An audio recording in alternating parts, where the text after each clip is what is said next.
Matonatli va sabrli o'zbek o'g'lonlari 17 yoshlilar o'rtasida o'tkazilayotgan Osiyo Kubogi musobaqasining g'olibi bo'ldi. Finalda biznikilar haqiqiy iroda namoyish eta olishdi.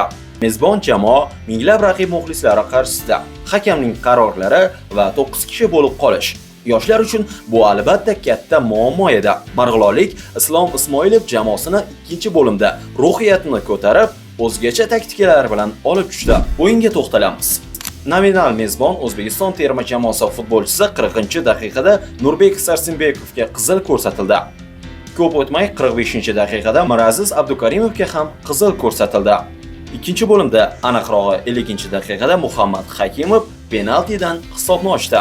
70-daqiqada Sadriddin Hasanovdan ajoyib gol. Uchrashuvdagi g'alabani saqlab qolishda Ne'matulloh Rustamjonovning hissasi katta. Ajoyib seyflar ijro etdi. Ma'lumot uchun O'zbekiston terma jamoasi barcha o'yindagi g'alabali seriyani finalda chempionlik bilan nishonladi. Turnirda vakillarimiz jami 17 ta gol urib, 3 ta gol o'tkazib yubordi xolos. O'zbekiston terma jamoasi Osiyo Kubogi musobaqasining 2025-yilgi g'olibi. Bu aydalik Asilbek Aliyev musobaqaning to'purari bo'ldi. Yigitlarga va Islom Ismoilovga respekt. Barchaga rahmat. Zarba! Gol! Futbol O'zbekiston.